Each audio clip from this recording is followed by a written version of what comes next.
Welcome to the Athletic FC podcast. I'm Adam Leventhal. So Paris Saint-Germain have finally got their hands on the Champions League trophy. Well, the Athletic's Adam Crafton and James Horncastle are with me to start off with. Liam Tharme, our tactics writer, is coming up a little bit later on. So Paris Saint-Germain beat Inter 5-0. Hakimi, 2 for Doué, Kvaratskhelia and Mayulu with the goals. Now, James, you were at the Allianz Arena in Munich. Have you managed to get your head around exactly what you saw?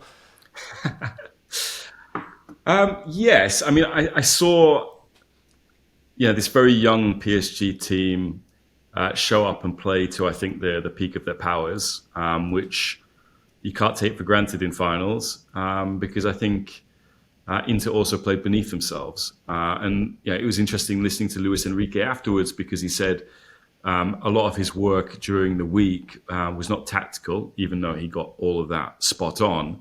It was managing the emotions of this group of players, many of whom are new to finals. It's not like when PSG last reached the final in COVID, when you had Neymar as well, who played in Champions League finals with Luís Enrique, or Mbappe, who won a World Cup. It's a relatively new group, and yet they delivered, what LinkedIn would call high performance, and so that was. It was a devastating display to watch. One of the best displays I've seen in person ever, and also deeply troubling to watch. A very, very good Inter team completely discombobulate. And what has the reaction been in general in Italy to Inter's demise? Because I know you said that they underperformed, but it almost verged on them, which is so unlike them, freezing against such a vibrant side like that. Yeah, I mean, I think Alessandro Del Piero, who was an analyst for CBS and Sky Italia, he was asked pitch side by Peter Schmeichel, would all of Italy be behind Inter going into that final? And he was like, absolutely not, no way. They're rivals, Juventus and Milan. To use a German word, if there were any of those fans in Munich, what they were feeling was Schadenfreude at that moment. A deep and delightful Schadenfreude at Inter's demise, because Inter have made both of those teams look bad in recent years. In Juventus's case, Inter basically took the Juventus model to start a winning cycle, which was hire Antonio Conte and get their president Beppe Marotta.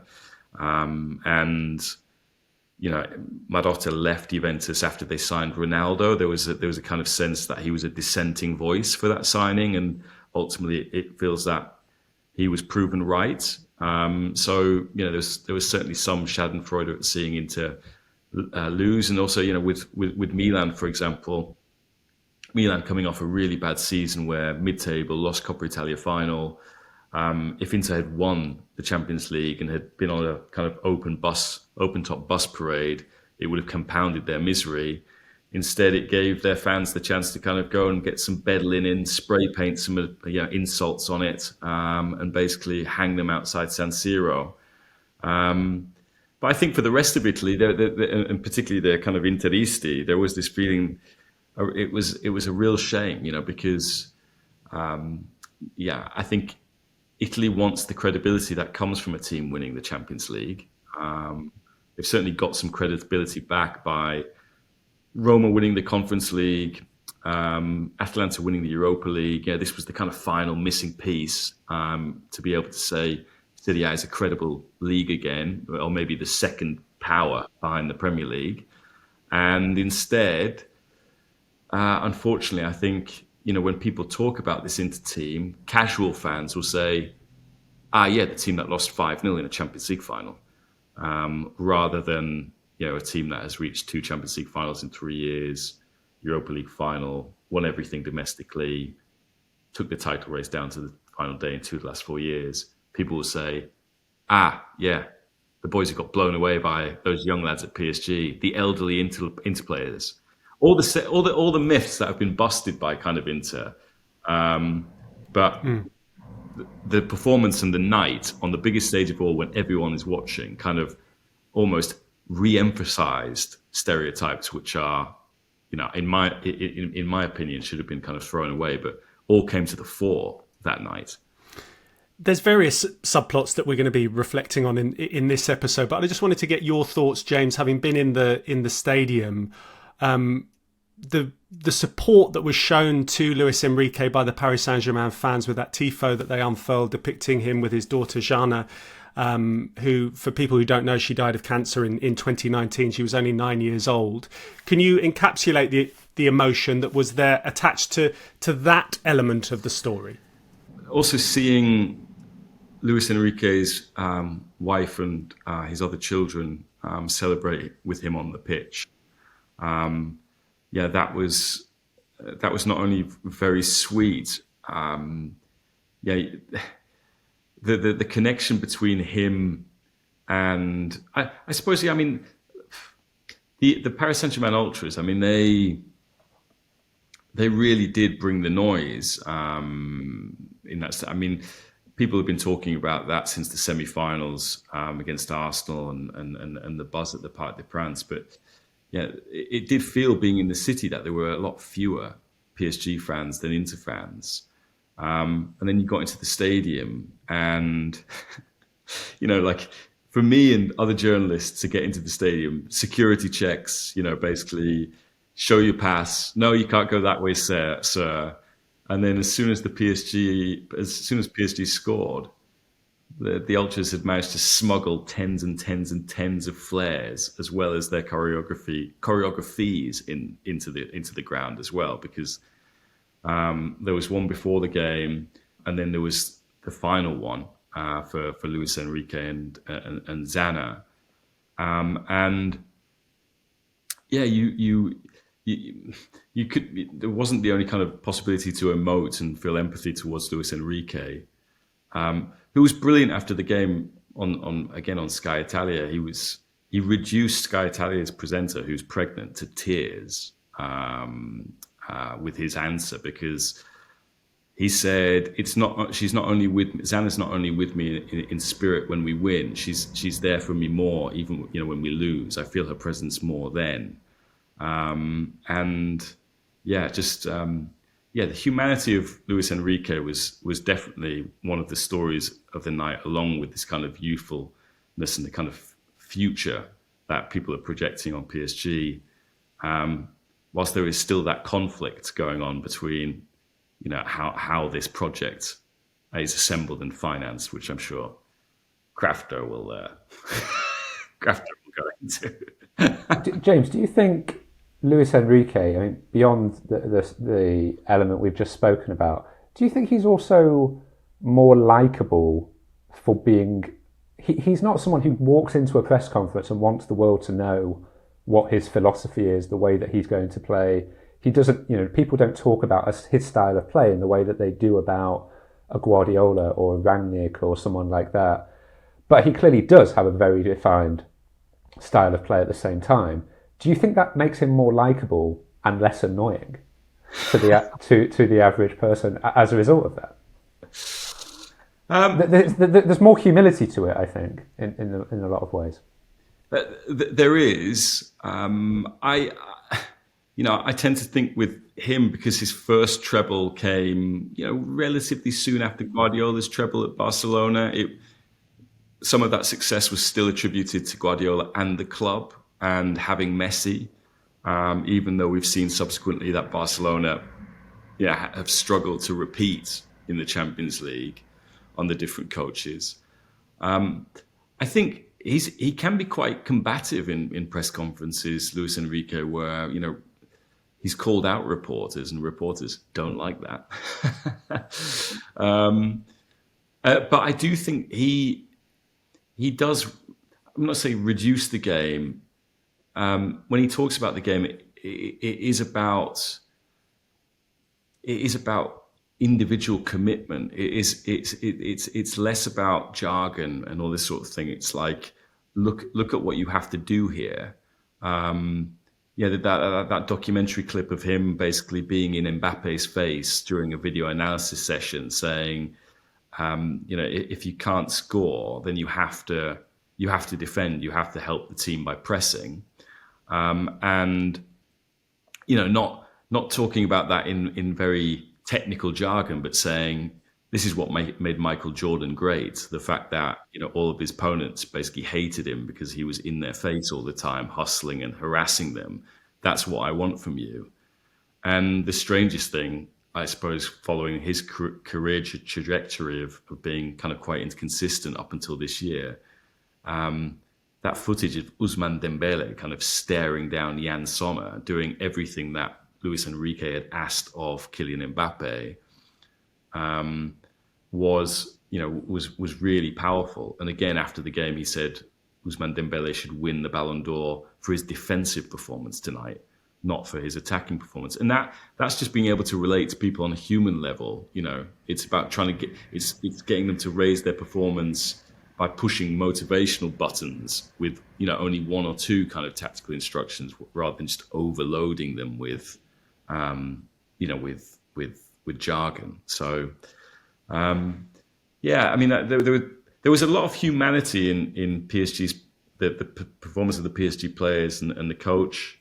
But and that's, I suppose, led to a lot of people losing sight to how that it's still a Qatari project. It's still all of these young, fresh players were still acquired at huge expense. I mean, 50 million for Doué is nearly twice as much as the most expensive Inter player. So yeah, but I imagine we'll get into that. Let's get into what James has referenced there. How big was this moment, considering that heavy Qatari investment behind Paris Saint-Germain? Not really in the sense of, it's not so different to when Man City won the league a few years ago, when Newcastle won a cup, and we were all very excited a few months ago as well.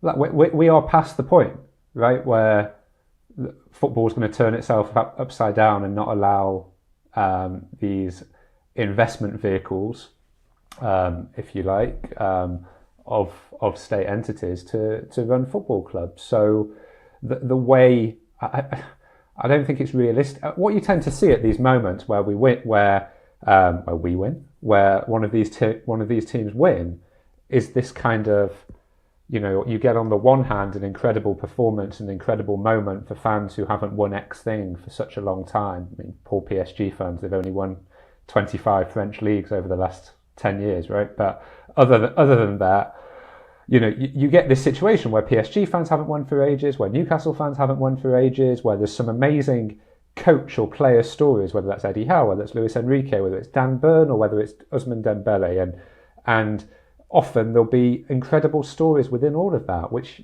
of course you're going to be happy for those people and happy for that. And also you can also say, the way that the Saudi PIF have run Newcastle has been really impressive, relative to what people thought it was going to be when they came in, relative to what the QSI did at PSG for the first few years or so. Well, I think what they've done post-World Cup has also been really impressive in terms of the players they've recruited, the way that they stuck by Luis Enrique actually last autumn, when I think Real Madrid probably would have sacked him at that point, to be honest. When they'd lost a couple of games early in the season, it had been a year already, but they had this clear project.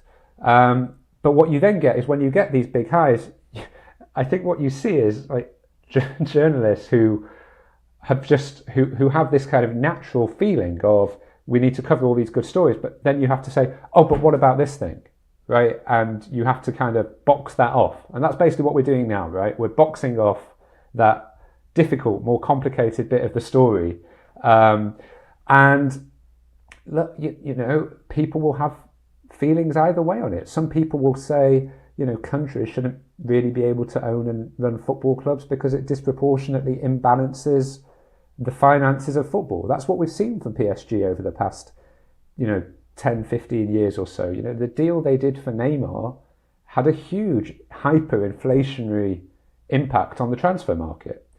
What I don't think it's fair to blame them on is the way that Barcelona then went and blew all that money right, and plunge themselves into financial crisis. So you have that kind of imbalancing impact that some of these teams have been able to have, whether that's PSG or City. It's not been the case with Newcastle because of the financial fair play rules that have come in quite the same way.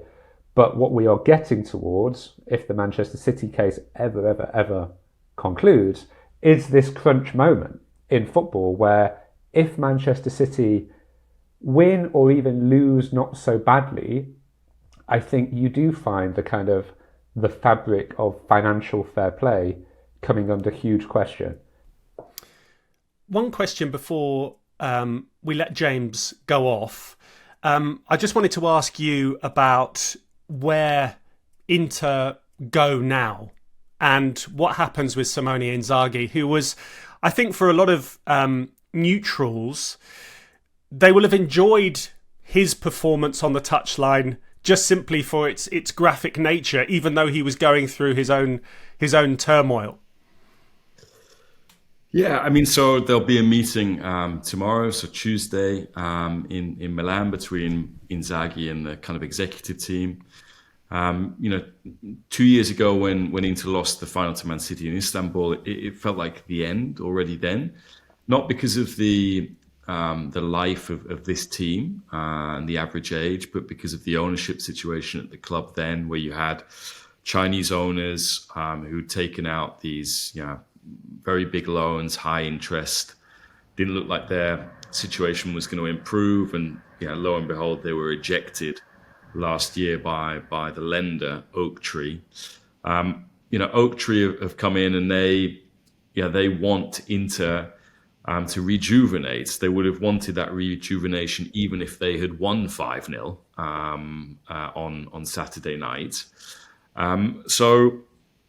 So that is what's coming. They'll announce a young player from Marseille in midweek. They've already signed a young Croatian player as well. But the question for Inzaghi is, he has a big offer from Saudi Arabia. Is it the right time for him to go to Saudi Arabia? Would you want to go out on the back of a 5-0 defeat? I think considering everything he's done and achieved at Inter, I think he would have liked to have gone out on a high, rather than a historic low. The biggest losing margin in a Champions League final, which, as he said afterwards, it does not reflect his Inter. He didn't recognise the performance that his team put in. James, are people who support Inter, are they talking about Inzaghi as in Inzaghi out after this game and also after not winning the league? Is there a very emotional backlash to it?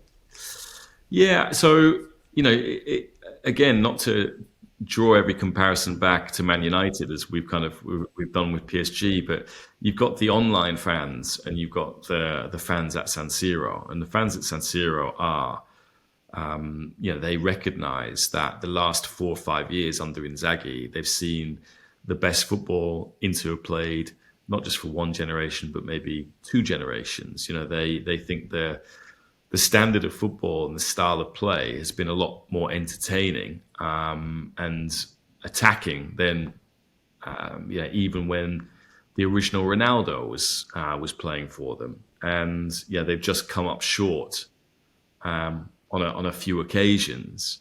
And then you've got the online support who said, this guy, come on, look at him, his substitutions are whack. We've lost title races twice in the last 4 years on the final day. We've lost 2 Champions League finals. When in actual fact, I would say that if you're reaching finals, if you're taking title races down to the final day, people should remember that rather than just the outcome. It takes a hell of a lot to do that. And given the financial situation at the club when he took over, which I alluded to, where they had to sell Lukaku to Chelsea for that incredible fee. They had to sell Hakimi, who scored the opening goal on Saturday night, not only in order to basically balance the books, but to stay a going concern. I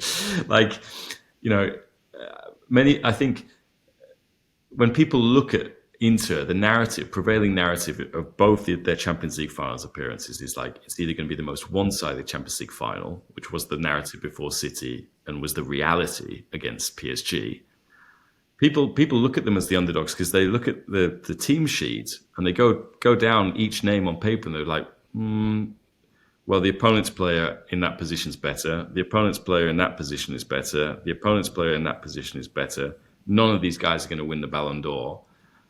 I think that has to go into your judgment of Inzaghi, because if that's your view of their team, then he's done some exceptional work. But we'll see whether he stays or he goes. And James, we will find out on The Athletic as soon as a decision is made, I'm sure. James, thank you very much for coming on. I'll let you just continue drinking coffee, decompress, and we'll catch up with you again soon. Next, we'll get the tactical insight of Liam Tharme, and we'll also look at the role of both Luís Enrique and Luís Campos in building this European Cup winning Paris Saint-Germain side.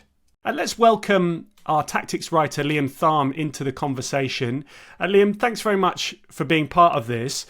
I wanted to just comment on some of the things that we've heard there from James and Adam in the first part, in particular about that fast start and the aggressive nature in which Paris Saint-Germain were pressing from the front, which reaped rewards early on. They were 2-0 up within 20 minutes.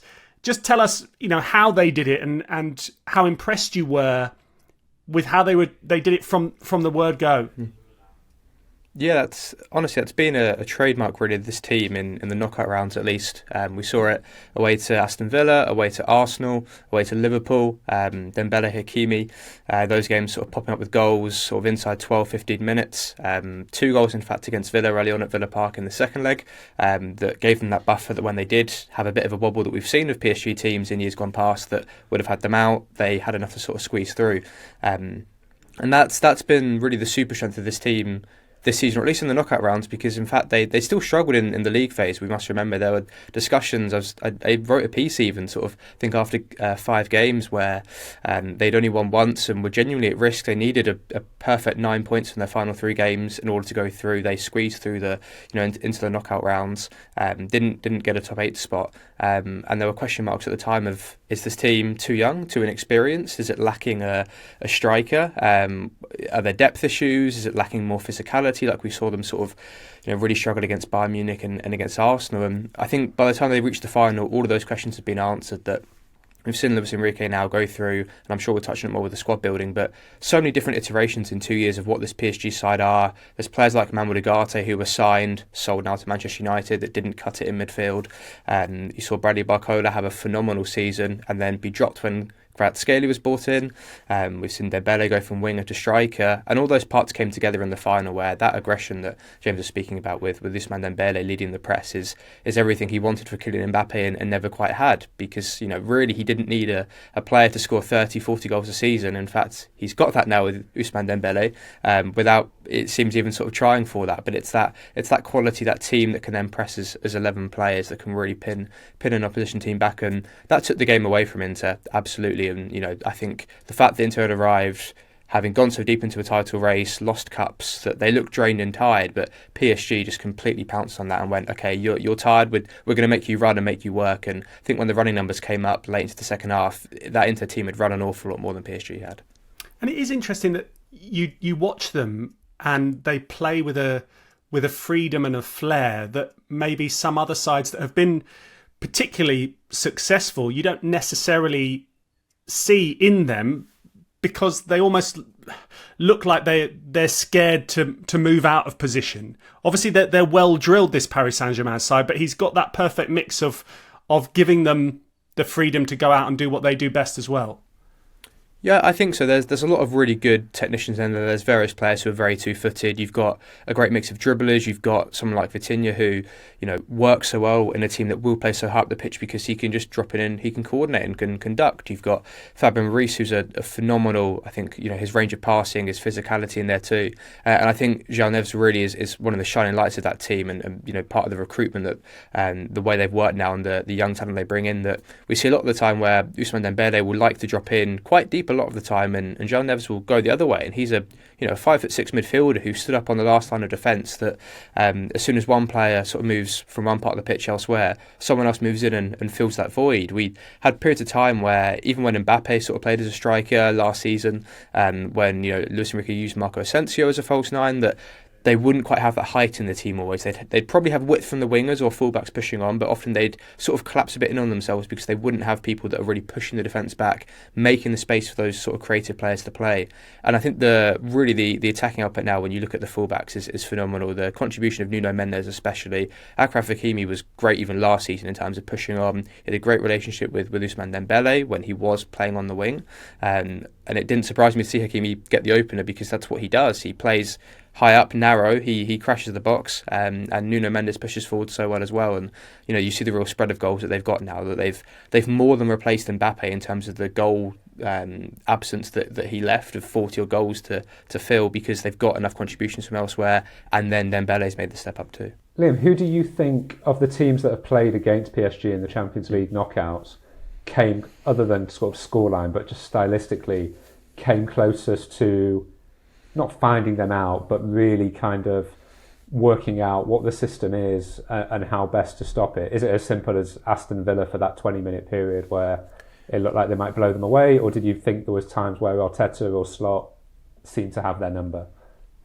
Yeah, I thought Liverpool were good in the second leg, but again, that was because it was clearly quite a tight game. As you say, it's hard to look really beyond that Villa period. And I think especially sort of when Rashford came on, I think that's the only time I've really seen PSG stuck, where they were wanting to press and Villa were finding solutions in terms of getting those direct balls over the top. They had those runners where it's really a system that, when we look at Inter, I think were set up to actually try and break it. And there was a reality where you say, well, look, if you're going to push fullbacks high in the press and they can get DeMarco or Dumfries out as wing-backs running beyond, you've got two strikers, so you're saying to your two centre-backs, Marquinhos and William Pacho, who have been really good at this all season, but you're saying defend one of the best strike partnerships in Europe. That then comes down to execution, I think, and you're relying on players to win duels, and there can easily be an alternative universe where that goes a very different way. So I think Villa were really, really good. And as I mentioned before, that's why it was so important that PSG had that buffer and scored as early as they did, because they notoriously have these wobbles. And I think everyone does. You have to win it ugly, right? At least once or twice. This is a team that played,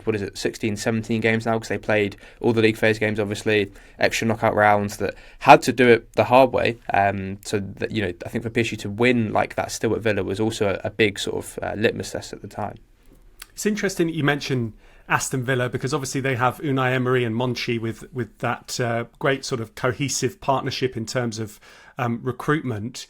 Adam, from your point of view, many people will have seen the celebrations on the pitch in Munich, and they will have seen this sort of quite diminutive, bald guy with glasses on, very, very happy, celebrating with Luis Enrique, and they would have gone, who's that guy? That was Luis Campo. And just tell us about the impact that he has had in terms of, laying the foundations, then working with Luis Enrique, who arrived a year after he had arrived, and now they've delivered together this great success.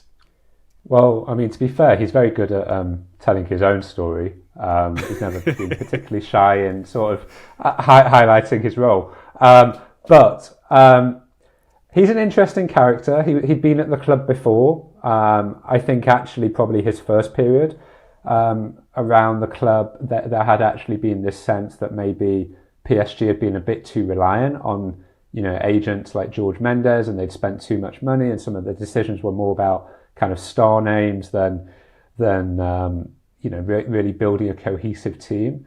But I think actually probably Luís Campos' more impressive work had been at Monaco previously. If you remember those years back where Monaco had come up with this really kind of exciting team that gatecrashed the Champions League, and you had players like Bernardo Silva and Falcao, and who else was in that Monaco team? Fabinho, Thomas Lemar, I think. Yeah, it was a really kind of well recruited. James Rodriguez was there, I think, for a period. So that was a kind of interesting spell. And then what you had really was a couple of years ago, kind of post World Cup, coming out of the Messi, Neymar, Mbappe era at PSG. I think, to be honest, PSG were almost out of ideas. It was like, we have tried everyone. right? We have bought every possible superstar. We've tried so many superstar coaches, whether it was Tuchel, Pochettino, Ancelotti, plenty of different options. And they brought Luís Campos back. And there was a very intentional strategy, really, for the first time, which I think, to be fair, came more from the president, Nasser Al-Khelaifi, perhaps even than Campos himself, which was kind of coming off the World Cup, where PSG, I think a lot of the reason why PSG were doing those superstar names for the first decade or so was in the lead up to the World Cup. It was about relevance, it was about brand building, it was about nation building to a large extent. You're allying all of these famous names with this brand, and the brand kind of had multiple layers to it. You had the brand of Paris. I think the Qataris have always just liked the idea of having glitz and glamour in Paris and associating Paris with that. You see that even with, I live in the States, and the amount of people I see wearing the PSG leisure wear, right, which is, it's more Paris than PSG, actually, in the branding. So I think they'd always liked that. But I think what they then came to realize is we need this to feel more Parisian as a team. We want more local talent or more French talent to come into this team. We don't want it to be a kind of United Nations experience in quite the way that it has been for the past kind of 10, 15 years or so. And I think also the ultras, the Parisian ultras, were fed up of this PSG team. There were protests against players like Messi, against Neymar, against Al-Khelaifi himself. So there was this very intentional rebuild. I think last autumn, where, as Liam says, the start to the Champions League was slow, was a genuine kind of potential breaking point for this entire project. Because if they'd have gotten rid of Enrique at that point, you probably then say, well, it's failed for Campos, right? And Al-Khelaifi's latest rebuild has failed as well.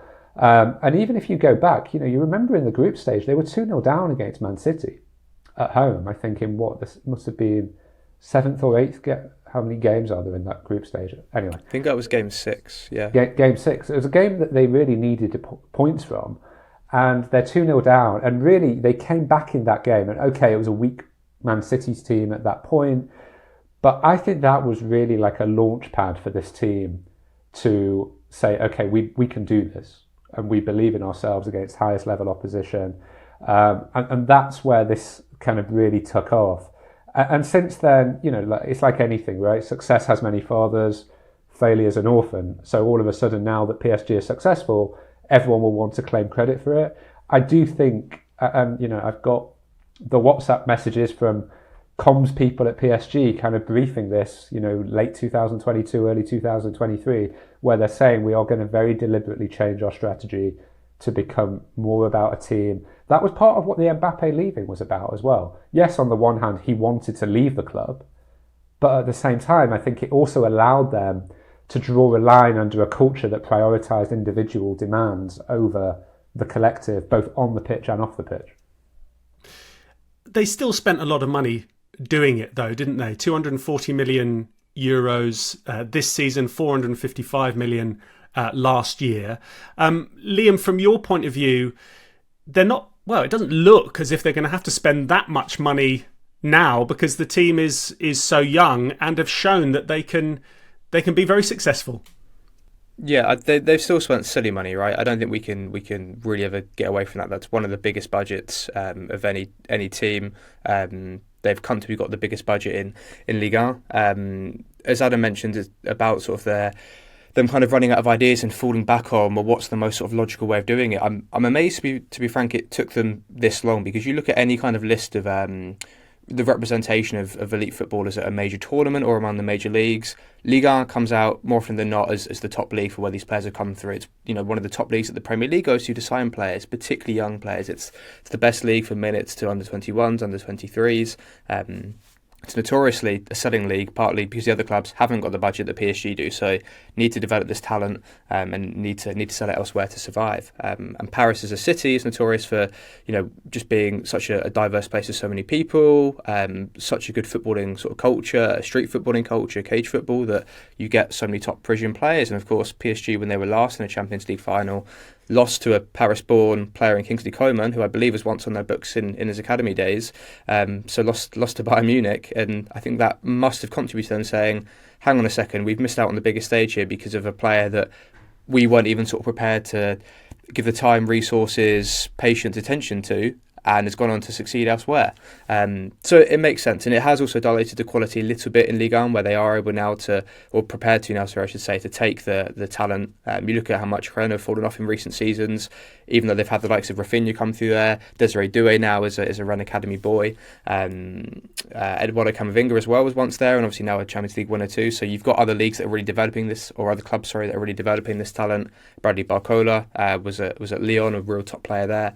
But they also deserve a bit of credit, I think, for the academy graduates that have come through. So Warren Zaire-Emery was a big player for them last season, a bit less so this season. He's not really first choice, but again, he came off the bench late on in Munich. Seni Maulu as well, that of course has been mentioned as the fifth goal scorer, another academy boy, which, I just think as amazing it was that PSG was sort of 4-5 up late on. I just remarked at the time watching the game going, PSG, not only are they 4-5 up in the Champions League final, they're bringing two academy graduates on here. They didn't have academy graduates like this for a long time, and definitely wouldn't have brought them on in a European game. It just didn't work like that as far as they were concerned. So I think it's better now generally for French football, and I think that will also contribute. You're looking at perhaps maybe the French national team as an aside that should benefit from that for sort of years to come. But I think it's a much more sustainable long-term approach. They've still had some big misses in there. You look at how much they spent on Randall Kolomoani, Hugo Ekitike is perhaps another one in there.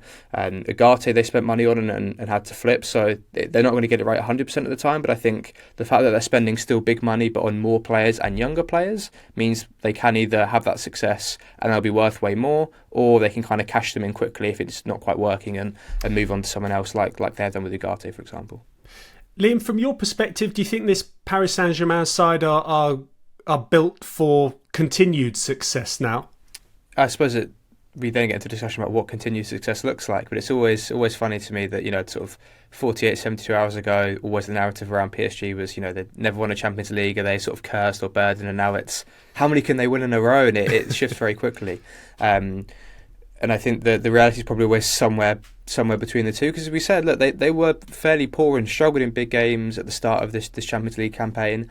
I will say they've benefited massively from the way that Ligue 1's been restructured, so you've now got an 18-team league, not a 20-team league. They ditched the second cup a while back as well, so a big sort of comment Simone Inzaghi made after the game was, they didn't have the title race anywhere near as long as what Inter did, pushing them really, really deep, so PSG could rotate throughout the latter game weeks and basically throughout the whole season. I think they had the title wrapped up something silly like early April, basically.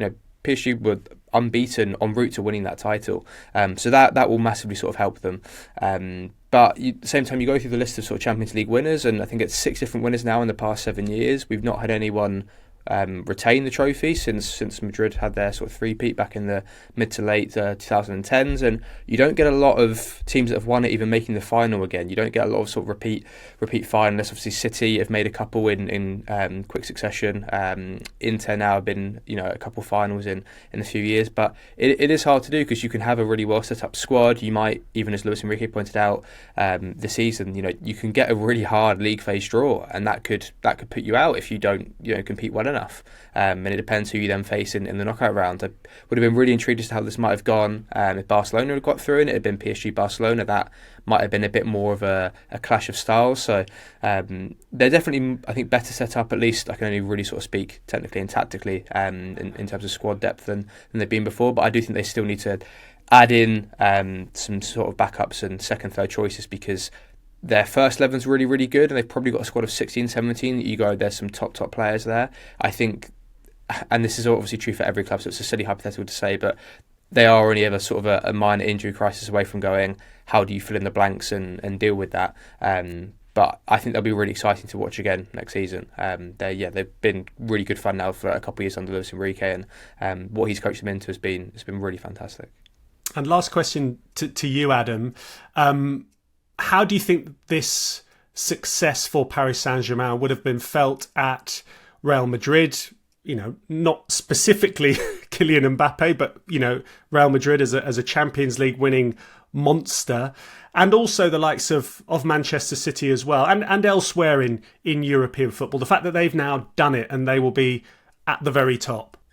I think all those big teams will be a little bit shaken because PSG have kind of been the threat waiting round the corner, right? It's always been if they get their act together with the resources they've got, then they're pretty hard to stop. I do think at the same time, a lot of teams this year maybe had a slightly down year, which allowed PSG to benefit. I mean, by the way, I think they're an unbelievable team. Right? I mean, we will talk about that final the way I think that people talk about the Barcelona final at Wembley against Manchester United. I think it's that kind of level.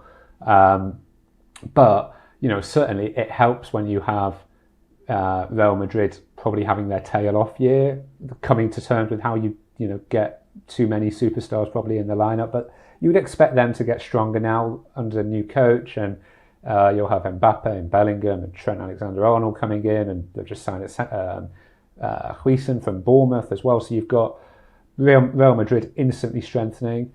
I think, over the next few years, I would expect Chelsea, as this team grows older, to become a threat.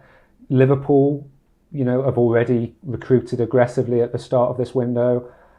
Arsenal, their fans tell us, are only ever one signing away from winning the Champions League. So you've got lots of potential rivals, and that's without mentioning Bayern Munich and other teams that can obviously provide a threat. But I do think the threat will come from probably the Premier League, Real Madrid and Barcelona and Bayern Munich. I mean, that is kind of where European football feels like it's at now.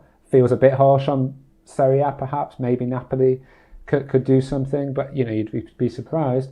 What I would say is, I was watching CBS on Saturday, and I saw Thierry Henry describing this as an important moment for French football. And on the one hand, I agree in that you saw players, as Liam says, from the PSG academy coming on late in the game. You've got French players starring. That's obviously great. The flip side is, when PSG have success like this, by them winning the Champions League this year and then going to the Club World Cup, where they'll likely get to semi-finals, perhaps minimum, that means they've got an extra $200 million, right? That their rivals in the French league don't have. And that's a league that's already so imbalanced and disproportionately weighted towards PSG, with all the revenues they've been able to generate over the years, plus the resources that they inject. And that's where I actually think, I don't know if this is good, to be honest, for French football, other than maybe it just makes people watching in the States, for example, think, oh, I want to get involved in French football, right? And maybe we can have other ownerships that bring money into the game and bring renewed investment. But really, at the moment, the French TV deal domestically has been a disaster for several years. So there isn't really a threat within France whatsoever to PSG anymore. And that gap is only going to become bigger as a result of their success. So that's not their fault, but I do wonder if there's a knock-on effect of that even within their European performance, where, as we've seen really over the years, if you're not challenged on a weekly basis, it is quite hard when it gets to spring to just spring into action for midweeks and always hit those levels. Well, thanks very much to Adam, Liam and James for today. And thank you for watching as well. Don't forget to like the video and subscribe to the channel if you haven't already. You can leave us comments below with your thoughts as well. That's all for now, and we will catch you next time. If you want to watch more episodes of the show, please subscribe to the channel. We'll be joined by the likes of David Ornstein, Matt Slater, Adam Crafton, Carl Anker, and plenty more through the season. If you'd like to listen to the episodes in full in audio form, search The Athletic FC wherever you get your podcasts from.